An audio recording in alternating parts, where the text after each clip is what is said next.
It's the time for the package from China. Let's go.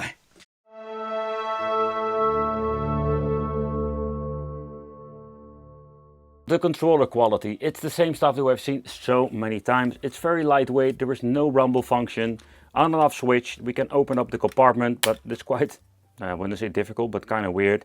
We do need two AAA batteries, so let's slap these things in and let's power it on. And also going to be plugging this thing in into the wall socket for giving some juice to the system itself. And a little bit of a downside and a little bit of detail, there were no extra, let's say, rubberized feet, so it's just making scratches on my desk over here. Great. Okay, I want to bring you with this adventure because sometimes these things don't even boot up the first time. The dongle needs to be plugged in, so that's what we're going to be doing first. So let's plug it into the console itself. It also came with an HDMI cable we're not going to be using because I have a better one. So let's plug this thing in. Let's see if we have a signal going on. Next up, let's boot it up. The PC is spinning. Holy crap, it makes a lot of noise. But they're just using these old parts for making a game box. Let's see if it's going to be booting up. Let's shut down some lighting in the studio. I do notice the LED. And there we go. The game's retro. Okay, that's going to be interesting. So let's see what we're getting with the menu. Do we getting any intro whatsoever? Booting up takes forever. That's one thing. They're using an old school hard disk. Oh, they do have like this fancy menu. But shall we start off with the specifications? So it's quite interesting to see that they're using different parts now. This is the Intel Celeron CPU, the 1037U, running on 1.80 GHz. That's actually just a CPU dual core, or with two cores. Temperature is going to be 51 Celsius, just as it is. So it's going to be a little bit more hotter when we're actually going to be playing games. The specs of this thing only having an open GL 3.0, and that can give us a little bit of, let's say, compatibility issues with some emulators. However, we're going to be looking at it later on.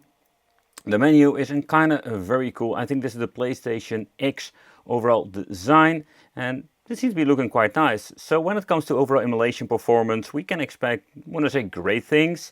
But for a cheap box, under $100, this is going to be in quite overall interesting, let's say, thing we can do. So I also have the option for Windows games. Of course, it's going to be very limited with a couple of them. Xbox, PC Engine, and all kinds of stuff. However, if you're going to be looking into the old game boxes, yeah, Super NES, Game Boy, the stuff like that we could play before. With N64, there is going to be interesting. We do even have some GameCube that is compatible, but if it's going to be running great on this, that is of course a different question. And a lot of different devices will struggle because it is going to be a very old CPU. But this is kind of interesting. I love the layout of this thing.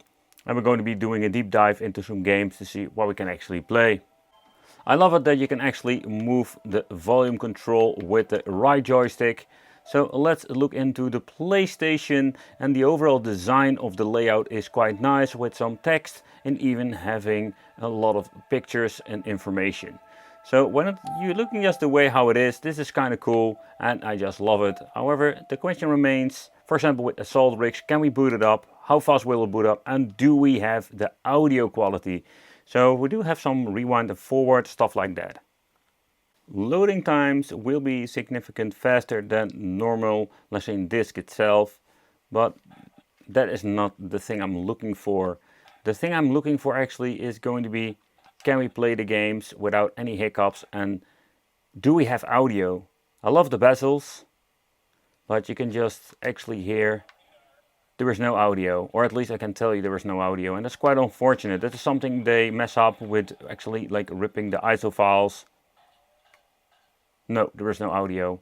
And that is a returning problem with many game boxes, to save up space and to slap more games on the device.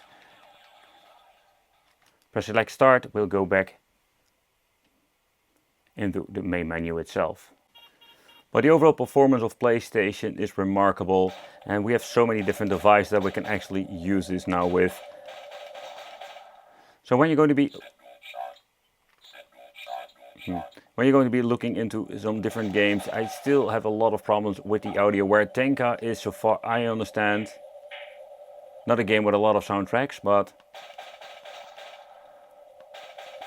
you know what I love about these boxes, when you're going to be scrolling through a couple of them, you will find games I completely forgot about in the collection, like Tenka. Such a cool game. But I want to be clear that not every single game has a problem with the audio. That's why I actually started up this particular game, to showcase there is music. We're always complaining on these, let's say, cheap PlayStation 2 knockoff things. I am quite surprised how good it so far performs. The joystick seems to be working fine. I don't notice any weird thing going on. So all the functionalities, if you're going to be playing some PlayStation, this seems to be working just fine here.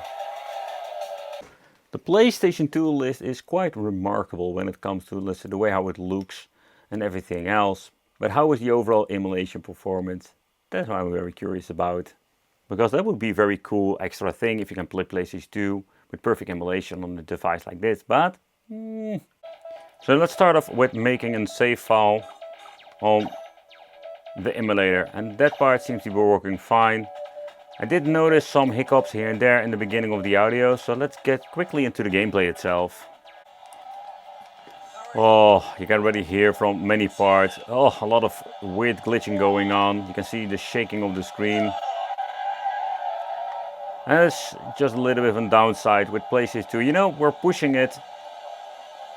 Where PlayStation 2 is quite difficult to emulate, particularly if we're going to be using very old specification when it comes to hardware. We have seen a lot of mini PCs, same struggle with PlayStation 2, and we're having an old school mainboard with such an old Acceleron CPU. It's going to be the same situation all over again. So let's go back to the main menu.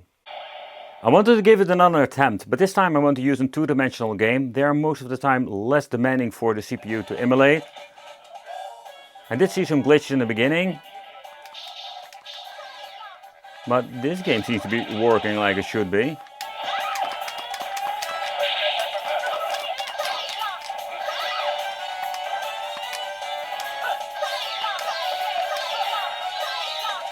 No problem there.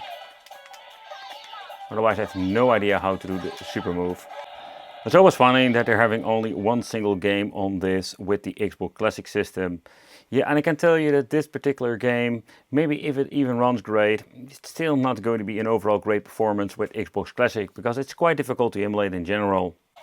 Okay, when it comes to overall emulation, I can do see and hear that it does struggle, but we do have overall great performance with Jet Set Radio, so that's kind of funny.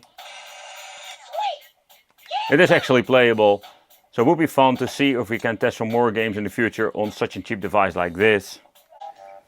So let's get into some N64 to see how this will overall emulate. I already mentioned before, with these mini PCs, even they are super old, the overall performance can be so much more better than with the other ones that we have seen before.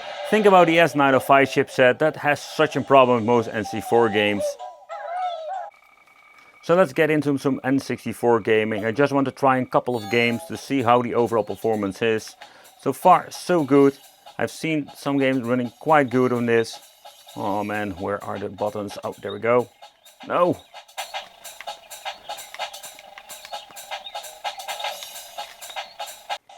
Cruis'n USA is one of those games that always struggles on those game boxes that we've tested before. But so far so good, and the overall performance is so significant better. So far I have tested with many devices. Okay, so this does actually playable, but I noticed the controller, the back button is really bad. But the gameplay, it's nice. Yeah, there is no stuttering, it's still native resolution. But it's just amazing to see how great it works. And if you're going to be looking into the price point of this particular, let's say, system, and the ones that we have seen and basically tested about many times before, it's not a bad deal at all when it comes to that. And so far, even testing out some different games too. Emulation performance is just great on this. So, but also another side of it is that you can just see how much performance you're getting for a lot of, let's say, difficult to emulate systems on such an old school, let's say, Celeron processor. So where they're just recycling, and that's a good thing, they're just recycling old hardware that would be like e-waste forever. Now we can actually play thousands of games. Next up, some GameCube, and the reason why, because this is one of the systems some people were asking me about. However, take note is that this is going to be an hit or miss situation. It's quite interesting to see how some of the games will run. And the overall performance is quite good so far. But getting into the gameplay, it's going to be dipping like crazy with the frames per second. You can just hear the audio stutter like crazy. And yeah, GameCube is one of those systems like PlayStation 2. Two-dimensional games will have maybe impossibility to run. But getting into, let's say, some three-dimensional stuff, fighting games, this is not the way how you want to play. And it is just pushing this device way too much. But let's move on to some other stuff that can be actually played. So for example, Autonomous Wave. So you know the game Dolphin Blue that has so much struggles on those low-end chips. And with this, we should have so much better performance. So let's look into this. Like always, the audio is like 20 times more louder than all the other games. However, the emulation performance of Autonomous Wave is no problem anymore. And that is just amazing. I might have this, like the idea that I have to do a little bit of delay over here. And only particular with this emulator. But beside that, I think that is one of the greatest things when it comes to these older mini PCs, that the performance are so much more significant better than the game boxes itself. But Sega Saturn does struggle on this box, and Daytona is completely unplayable with stuttering and very low frames per second. So that is unfortunate. Where we do have some game boxes with general better performance. And yeah, what we can actually do with this is going back to the main menu, try to swap the emulator if you want to. It also implements the widescreen emulator modification, so that's also explained why it looks kind of weird at the sides, but beside it the emulation performance is great, native resolution. We can always like mess around with it, doing a little bit of, let's say, tinkering, but when you're going to be looking at it, I think it looks amazing this way. We have a good overall emulation performance, with a little bit of hiccup there, but besides that, no problem whatsoever. I just wanted to try another game because Dreamcast has such an amazing performance with Dead Alive 2. One of my favorite games, I think one of my maybe in the top 5 is going to be Power Stone 2. Which position I don't know, but this is such a fun game to play. I grew up with the Smash Brother game, and this was for me the next level. It's completely something different. With the Power Stone you need to collect, getting superpowers. This game was absolutely great, and the performance is just amazing. So take note, with Sega Dreamcast we do have a lot of, let's say, cheap game sticks and other game books that we can actually play this with. But this is a great example of a very old PC that are using, and we can still use this freaking awesome, let's say, machine for Dreamcast emulation.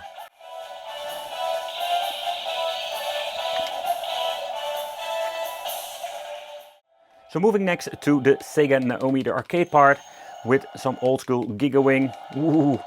It is a little bit more difficult to emulate, or that's the idea I'm always getting.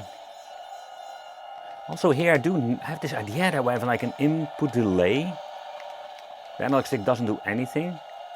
Yeah, the delay is maybe something between my ears, but you know, beside that, well, we had some hiccups in the beginning. It's also on just native resolution, no craziness, but everything looks kind of nice.